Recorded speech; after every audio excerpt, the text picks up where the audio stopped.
Hello, this is Charles Scoville, your Golden Harvest agronomist, with your Agronomy in Action Focus Friday here on June the 9th.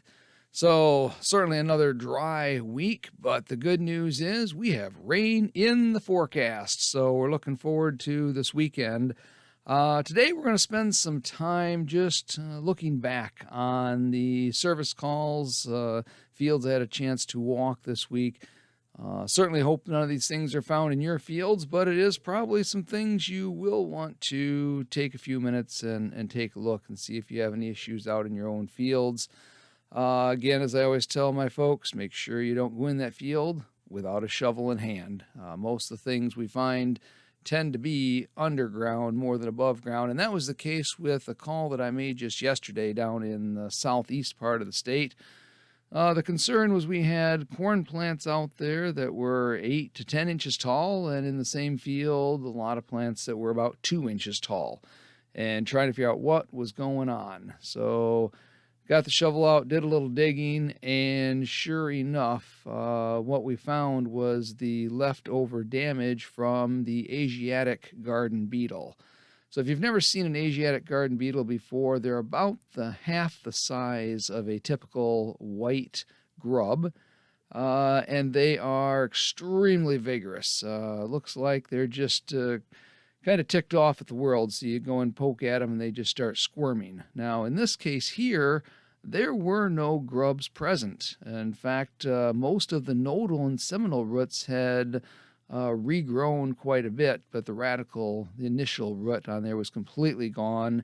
And so those plants had damage weeks ago and have been spending the last couple of weeks since those grubs have moved on in recovery mode. The good news is we have a full stand. The bad news is we're going to have some yield loss and we're going to have some increased moisture in that grain on those plants that have been set back.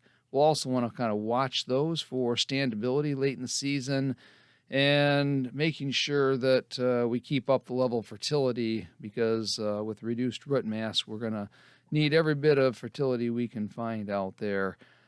So as we think about how do we manage this in the future, certainly next year we do want to consider those fields that are at risk of Asiatic garden beetle because of past history of finding them. Using a soil-applied insecticide. It's really the only thing that we can put out there to manage that unfortunate pest. Another call went on was a little more central Michigan, and get out there, and we flew the drone, and come to find out we had parts of the field that were a good 32,000 plants per acre, and other parts that were down to 23,000 plants per acre. And so we went out and walked and ground truthed that area. And sure enough, what we found is a lot of missing plants. And as we started digging, we weren't finding any seeds. And as we looked a little closer, what we did find, though, is the carcasses of a lot of plants laying on the ground next to where they were planted. And the only thing that does this is bird damage. So sandhill cranes, turkeys, crows, anything that's out there going for the seed, and they find that little plant sticking up, they reach down the soil, pull out the seed and eat that, and leave the plant to lay on the surface and die. So what do we do about that? Unfortunately, when we're at 23, even 20,000 plants per acre today in June, economically, we're better off leaving that stand, just like we'd evaluate for any replant. But managing the population of those birds over time certainly is one of the important things to be considering, just so we don't have that problem again. So, other things we saw this week, we did see some slug damage. And you're saying to yourself, how can you possibly have slug damage when it's been so dry? But I will tell you, we're finding some slug damage. Where are we finding that damage? It's only in those fields with really heavy levels of trash out there. So when we've got a lot of leftover plant material from last year on the soil surface, that's just a perfect breeding and growing environment for slugs. Now, the good news is, at least the fields we've walked with slug damage this year, is we've had leaves eaten up but it's just been cosmetic damage. So as we get some rain and continued warm weather, these plants are going to outgrow that damage and not really going to worry about any management on those this year. As we think about slug management in general, when we have that, the only real good solution is to disturb their environment enough so that we lower that population out there. I would say probably the last thing that I got a call on this week agronomically was the presence of some black cutworm actually cutting corn plants in West Michigan.